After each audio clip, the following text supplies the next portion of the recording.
Dear students, നമുക്ക് പുതിയ ഒരു ചാപ്റ്ററിലേക്കാണ് ഇന്ന് പോകുന്നത്. എല്ലാവരും അടുത്ത പുതിയ പേജ് എടുക്കുക. പുതിയ പേജ് എടുക്കണം. ഇതുവരെ ഒന്നും എഴുതാത്തവരും ഏതെങ്കിലും പേജിന്റെ നടുക്കായവരും ഒക്കെ അടുത്ത പേജ് എടുക്കുക. എല്ലാവരും അടുത്ത പേജ് എടുക്കുക. പുതിയൊരു ചാപ്റ്ററാണ് നമ്മൾ പഠിക്കുന്നത്.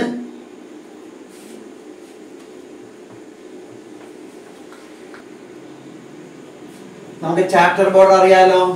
ഏറ്റവും മുകളിൽ ഇങ്ങനെ ഒരു വര, അത് കഴിഞ്ഞ് അധ്യായത്തിന്റെ പേര് നമ്മൾ എഴുതുന്നു. മലയാളം മീഡിയം മലയാളം മാത്രം എഴുതണം, ഇംഗ്ലീഷ് മീഡിയം മലയാളവും ഇംഗ്ലീഷും എഴുതണം. നമ്മൾ ഭിന്നസംഖ്യകൾ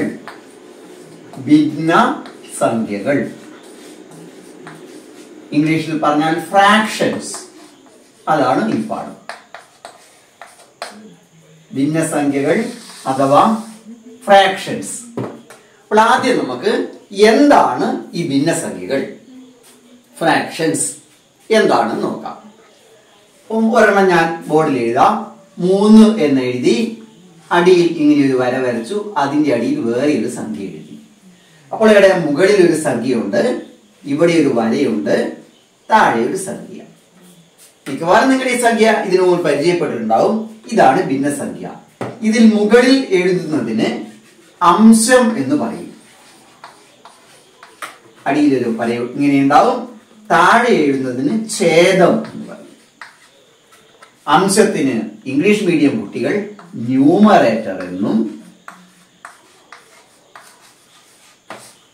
ഛേദത്തിന് ഡിനോമിനേറ്റർ എന്നും പറയും.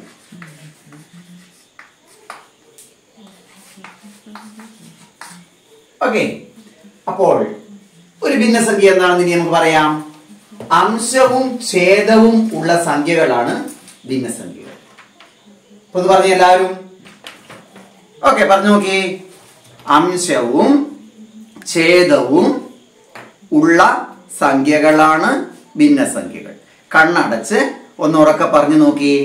അംശവും ഛേദവും ഉള്ള സംഖ്യകളാണ് ഭിന്നസംഖ്യകൾ അഥവാ ഫ്രാക്ഷൻസ്. എന്താണ് ഭിന്നസംഖ്യകൾ? അംശവും ഛേദവും ഉള്ള സംഖ്യകളാണ് ഭിന്നസംഖ്യകൾ അഥവാ fractions. What is a fraction? Fraction is an expression having numerator and denominator. English medium കുട്ടികൾക്ക് എങ്ങനെ പറയാം? What is a fraction? Fraction is an expression having numerator and denominator. മുകളിലുള്ളതിനെ ന്യൂമറേറ്റർ എന്നും താഴെയുള്ളതിനെ ഡിനോമിനേറ്റർ എന്നും പറയും. ഇപ്പോൾ എന്താണ് ഭിന്നസംഖ്യ എന്ന് പഠിച്ചില്ലേ? ഒന്നാമത്തെ പോയിന്റ് ആണ് ഭിന്നസംഖ്യ. ഫ്രാക്ഷൻ. എന്താണ് ഭിന്നസംഖ്യ? അംശവും, അംശത്തിന്റെ ഇംഗ്ലീഷ് ന്യൂമറേറ്റർ, ഛേദവും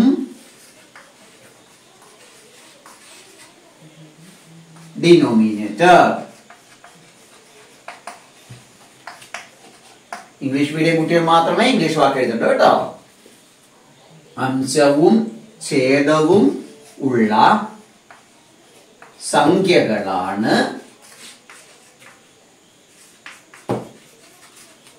ഭിന്നസംഖ്യകൾ അഥവാ ഫ്രാക്ഷൻസ്.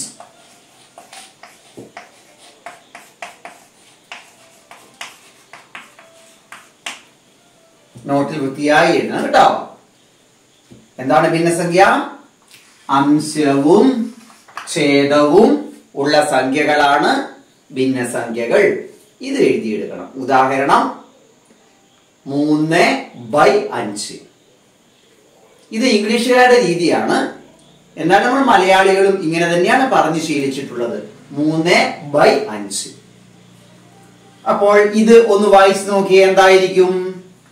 2/7. ഇത് ഇംഗ്ലീഷ് രീതിയാണ്. മലയാളത്തിൽ ഇത് പറയുക 7-ൽ 2, 5-ൽ 3. എന്നാൽ ഈ പാഠത്തിൽ ഉടനീളം ഇംഗ്ലീഷ് രീതിയിലാണ് ഞാൻ പറയുക. ആദ്യം പറയുന്നത് അംശം, പിന്നെ പറയുന്നു ഛേദം. Okay, example 3/5. ഇവിടെ അംശം, ഛേദം, ന്യൂമറേറ്റർ, ഡിനോമിനേറ്റർ എന്ന് എഴുതണം. ഓക്കെ, വേഗം എഴുതിക്കോ, ശ്രദ്ധിച്ചെഴുതണം കേട്ടോ. നിങ്ങൾ നോട്ട് എഴുതിയതിന് ശേഷമാണ് കേട്ടോ. അപ്പം മൊബൈൽ സ്റ്റക്കാക്കി വെച്ച് വൃത്തിയായി നോട്ട് എഴുതണം. അപ്പൊ ഒന്നാമത്തെ പോയിന്റ് നമ്മൾ പഠിച്ചു കഴിഞ്ഞു. എന്താണ് ഭിന്നസംഖ്യ, എന്താണ് അംശം, എന്താണ് ഛേദം. ഓക്കെ, ഇനി നമുക്ക് രണ്ടാമത്തെ പോയിന്റായി പഠിക്കാനുള്ളത് വിവിധ തരം ഭിന്നസംഖ്യകളെ കുറിച്ചാണ്. റോമൻ നമ്പർ 2, വിവിധ തരം ഭിന്നസംഖ്യകൾ. വിവിധ തരം ഭിന്നസംഖ്യകൾ, ഡിഫറന്റ് ടൈപ്സ് ഓഫ് ഫ്രാക്ഷൻസ്. വിവിധ തരം ഭിന്നസംഖ്യകൾ. നോക്കി എഴുതുക, ഹെഡിങ് എഴുതുക. ഹെഡിങ് രണ്ടാമത്തെ പോയിന്റ് ആണ്. പോയിന്റ് നമ്പർ 2, റോമൻ നമ്പർ 2, വിവിധ തരം ഭിന്നസംഖ്യകൾ. റോമൻ നമ്പർ 2 മാർജിനിൽ വേണം എഴുതാൻ. സൈഡ് ഹെഡിങ് ആണ്, സബ് ഹെഡിങ് ആണ്, വിവിധ തരം ഭിന്നസംഖ്യ. ഓക്കെ, വൃത്തിയായി എഴുതണേ.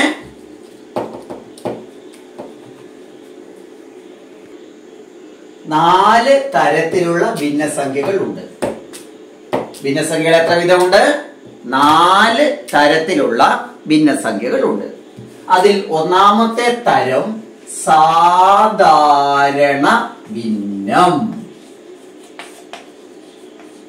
ഇംഗ്ലീഷ് മീഡിയക്കാർക്ക് പ്രോപ്പർ ഫ്രാക്ഷൻ.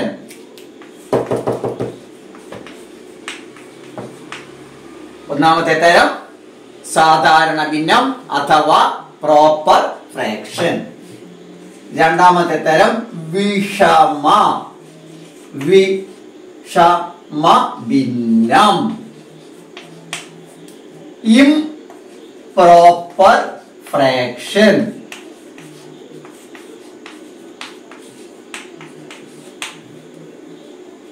Improper fraction.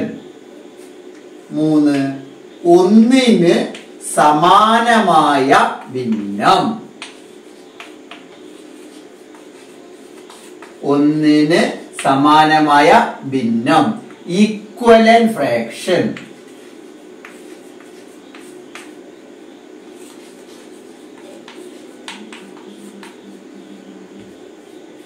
ആദ്യത്തേത് സാധാരണ ഭിന്നം എന്ന പ്രോപ്പർ ഫ്രാക്ഷൻ. രണ്ടാമത്തേത് വിഷമ ഭിന്നം എന്ന ഇംപ്രോപ്പർ ഫ്രാക്ഷൻ. മൂന്നാമത്തേത് ഒന്നിന് സമാനമായ ഭിന്നം എന്ന fraction equal to 1 or equivalent fraction. ഇതിൽ രണ്ടു പേര് നമുക്ക് പറയാം. ഫ്രാക്ഷൻ ഈക്വൽ ടു 1 അല്ലെങ്കിൽ ഈക്വലന്റ് ഫ്രാക്ഷൻ.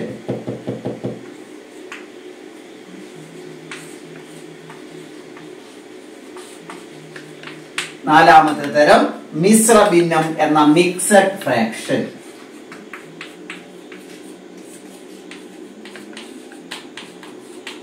എന്താണ് നാലാമത്തെ തരം? Mixed fraction. അപ്പോൾ ആദ്യം നമ്മൾ ഈ 4 തരം ഭിന്നസംഖ്യകൾ ഉണ്ട് എന്ന വിവരം പറഞ്ഞ് കാണാതെ പഠിക്കണം. ഏതൊക്കെയാണെന്ന് പറഞ്ഞു നോക്കിയേ. കണ്ണടച്ച് ഞാൻ പറയുന്നു, ശ്രദ്ധിക്കുക. 1 സാധാരണ ഭിന്നം എന്ന പ്രോപ്പർ ഫ്രാക്ഷൻ, കണ്ണു തുറക്കരുത്. 2 വിഷമ ഭിന്നം എന്ന ഇംപ്രോപ്പർ ഫ്രാക്ഷൻ. 3 ഒന്നിന് സമാനമായ ഭിന്നം എന്ന fraction equal to 1 or equivalent fraction. 4 മിശ്ര ഭിന്നം എന്ന മിക്സഡ് ഫ്രാക്ഷൻ. ഓക്കെ, കണ്ണു തുറന്നോ? മനസ്സിലായില്ലേ? നന്നായി നോട്ട് എഴുതുക. നോട്ട് എഴുതിയതിനു ശേഷം കണ്ണടച്ച് ഒന്ന് പറയണം. ഞായറാഴ്ച ഞാൻ ക്ലാസ്സിൽ ചോദിക്കും, കണ്ണടയ്ക്കാൻ പറയും, 4 തരം ഭിന്നസംഖ്യയുടെ പേര് പറയാൻ പറയും. നല്ലോണം പഠിക്കണം. ഒരു 5 മിനിറ്റ് എടുത്ത് നല്ലോണം പഠിക്കുക. 1 സാധാരണ ഭിന്നം എന്ന പ്രോപ്പർ ഫ്രാക്ഷൻ. 2 വിഷമ ഭിന്നം എന്ന ഇംപ്രോപ്പർ ഫ്രാക്ഷൻ. 3 ഒന്നിന് സമാനമായ ഭിന്നം എന്ന ഫ്രാക്ഷൻ ഈക്വൽ ടു 1. 4 വിഷമ ഭിന്നം മിശ്ര ഭിന്നം എന്ന മിക്സഡ് ഫ്രാക്ഷൻ. ഓക്കെ, നമുക്ക് ഇനി ഓരോ തരം ഫ്രാക്ഷൻസിനെ കുറിച്ചും വിശദമായി പഠിക്കേണ്ടതുണ്ട്. ഓക്കെ, നമുക്ക് ആ ഭാഗത്തേക്ക് കടക്കാം. ഇനി നമുക്ക് ഓരോ തരം ഭിന്നസംഖ്യയെ കുറിച്ച് പഠിക്കാം. ആദ്യത്തെ തരം ഭിന്നസംഖ്യ എന്തായിരുന്നു? സാധാരണ ഭിന്നം എന്ന പ്രോപ്പർ ഫ്രാക്ഷൻ. മൂന്നാമത്തെ പോയിന്റ് ആണ്. റോമൻ നമ്പർ 3 മാർജിനിലാണ് എഴുതേണ്ടത്.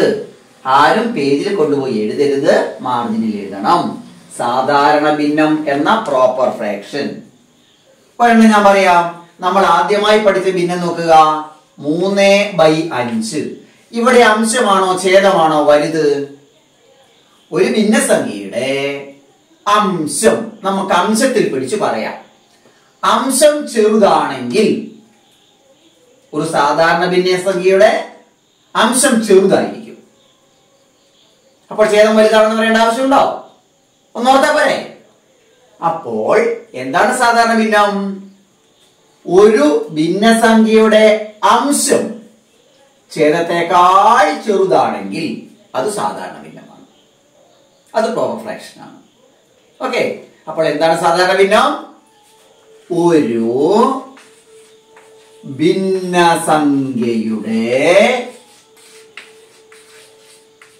അംശം എന്ന് പറഞ്ഞാൽ numerator ഛേദത്തെക്കാൾ denominator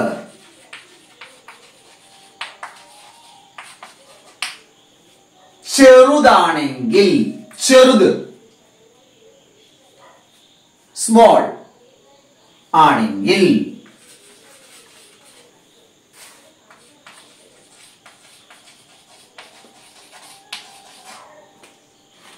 if the numerator is less than the denominator, then that fraction is called a proper fraction. Okay, ചെറുതാണെങ്കിൽ അത് ഒരു സാധാരണ ഭിന്നം പ്രോപ്പർ ഫ്രാക്ഷൻ ആയിരിക്കും. ഉദാഹരണം 3/5. ഒരു ഭിന്നസംഖ്യയുടെ അംശം, അതായത് ന്യൂമറേറ്റർ, ഛേദത്തെക്കാൾ ചെറുത് ആണെങ്കിൽ അത്, അതായത് മുകളിൽ എഴുതിയത് ചെറുതാണെങ്കിൽ അത് സാധാരണ ഭിന്നമാണ്. ഓക്കെ, വൃത്തിയായി ഇത് എഴുതിയെടുത്തോ.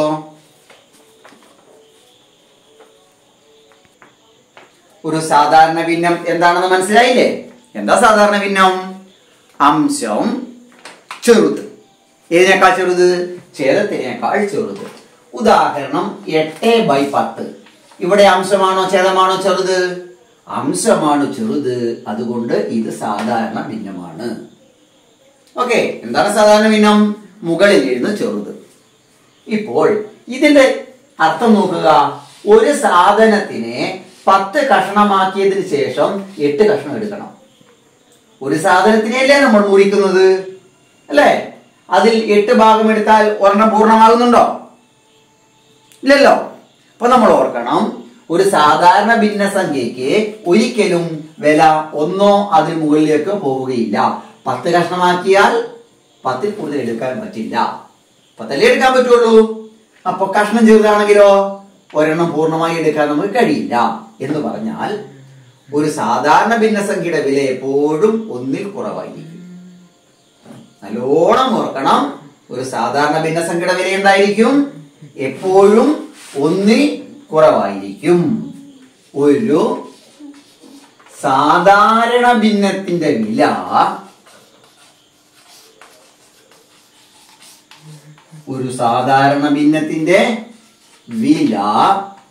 എപ്പോഴും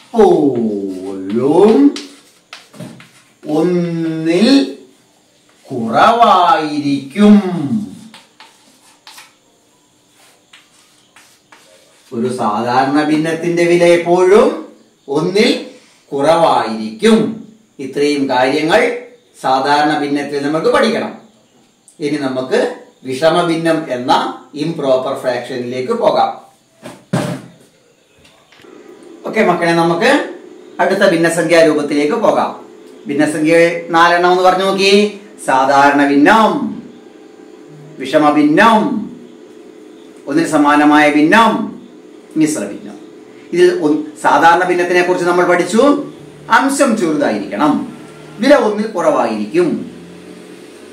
വിഷമഭിന്നം എന്ന് പറഞ്ഞാൽ 6/5. ഇവിടെ ഏതാ? അംശം വലുതാണ്. അപ്പോൾ ഒരു ഭിന്നസംഖ്യയുടെ അംശം ഛേദത്തിനേക്കാൾ വലുതാണെങ്കിൽ അത് വിഷമഭിന്നാണ്, ഇംപ്രോപ്പർ ഫ്രാക്ഷൻ ആണ്. എളുപ്പമല്ലേ പഠിക്കാൻ? സാധാരണ ഭിന്നം അംശം ചെറുത്, വിഷമഭിന്നം അംശം വലുത്. ഓർക്കാൻ വളരെ എളുപ്പല്ലേ? ഓക്കെ, അപ്പം വിഷമഭിന്നം എന്താണെന്നുള്ളതിന്റെ ഡെഫിനിഷൻ എന്ത് പറയാം നമുക്ക്? ഒരു ഭിന്നസംഖ്യയുടെ അംശം, അതായത് ന്യൂമറേറ്റർ, ഛേദത്തെക്കാൾ ഡിനോമിനേറ്ററിനേക്കാൾ വലുത് ആണെങ്കിൽ അത് ഒരു വിഷമഭിന്നം, ഇംപ്രോപ്പർ ഫ്രാക്ഷൻ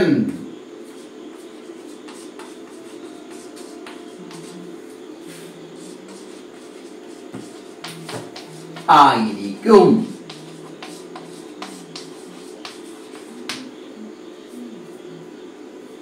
ഒരു ഭിന്നസംഖ്യയുടെ അംശം മുകളിൽ എഴുതുന്നത് ഛേദത്തെക്കാൾ വലുത്, അടിയുള്ളതിനേക്കാൾ വലുത് ആണെങ്കിൽ അത് വിഷമഭിന്നം, ഇംപ്രോപ്പർ ഫ്രാക്ഷൻ.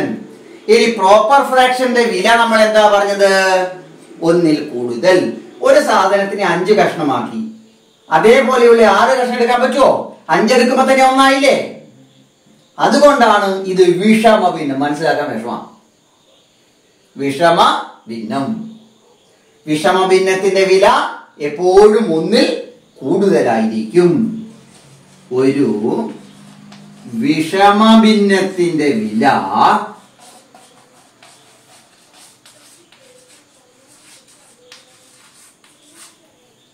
എപ്പോഴും ഒന്നിൽ കൂടുതൽ ആയിരിക്കും. ഒരു വിഷമഭിന്നത്തിന്റെ വില എപ്പോഴും ഒന്നിൽ കൂടുതലായിരിക്കും. അപ്പോൾ സാധാരണ ഭിന്നത്തിനെ കുറിച്ച് നമ്മൾ പഠിച്ചു, വിഷമഭിന്നത്തിനെ കുറിച്ച് പഠിച്ചു. സാധാരണ ഭിന്നം അംശം ചെറുത്, വില ഒന്നിൽ കുറവ്. വിഷമഭിന്നം അംശം വലുത്, വില ഒന്നിൽ കൂടുതൽ. ഓർത്തിരിക്കേണ്ടത്. ഇനി നമുക്ക് മിശ്രഭിന്നത്തിലേക്ക് പോകാം. നമുക്ക് അടുത്ത ഭിന്നസംഖ്യ മിശ്രഭിന്നമല്ല, ഒന്നിന് സമാനമായ ഭിന്നത്തിലേക്ക് പോകാം. ഒന്നിന് സമാനമായ ഭിന്നം, ഈക്വലന്റ് ഫ്രാക്ഷൻ.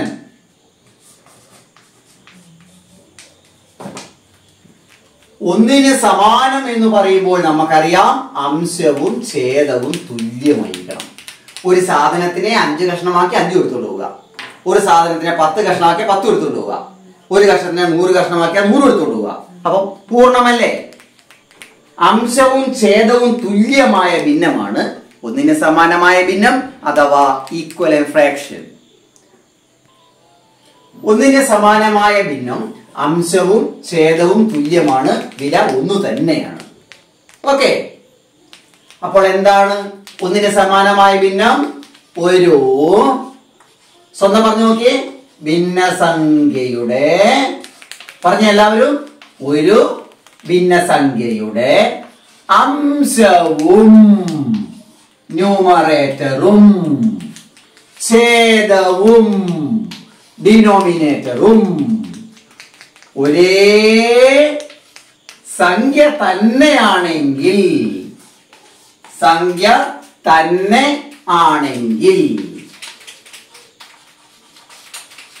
അത് ഒരു ഒന്നിന് സമാനമായ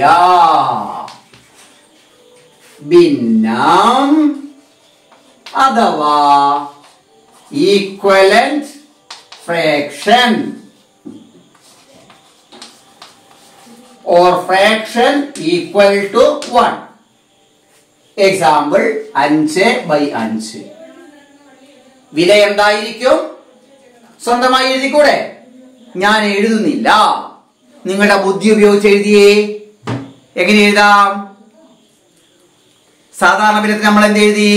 ഒരു ഭിന്നസംഖ്യ, ഒരു സാധാരണ ഭിന്നത്തിന്റെ വില എപ്പോഴും 1ൽ കുറവായിരിക്കും. വിഷമ ഭിന്നത്തിന് നമ്മൾ എന്താ എഴുതിയേ?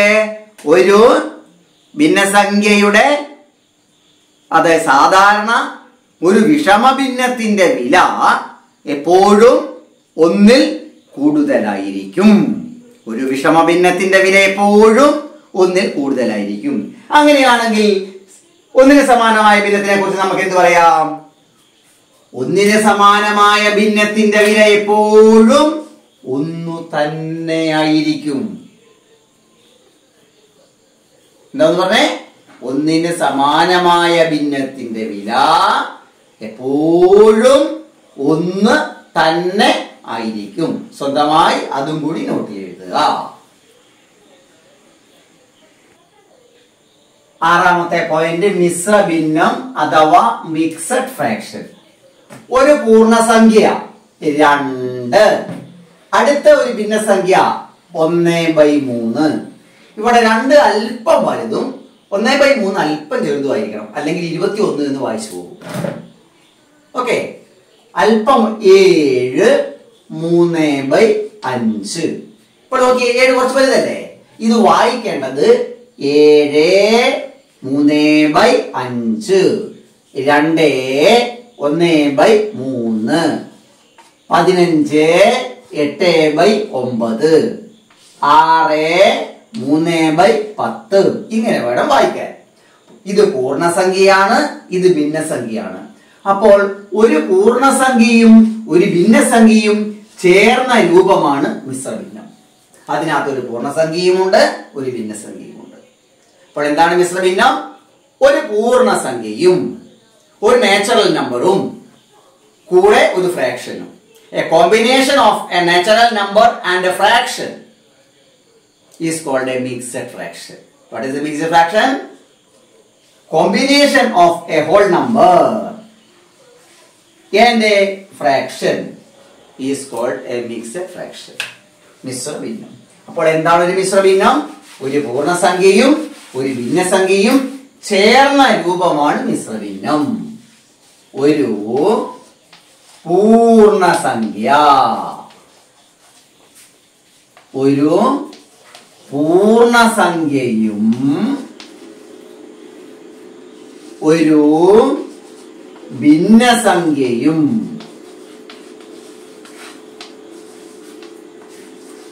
ചേർന്ന രൂപമാണ്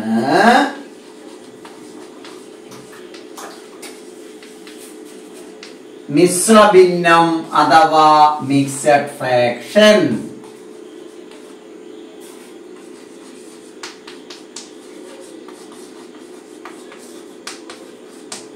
അപ്പോൾ എന്താണ് മിശ്രഭിന്നം? വൃത്തിയായി എഴുതി കാണാതെ പഠിക്കണം.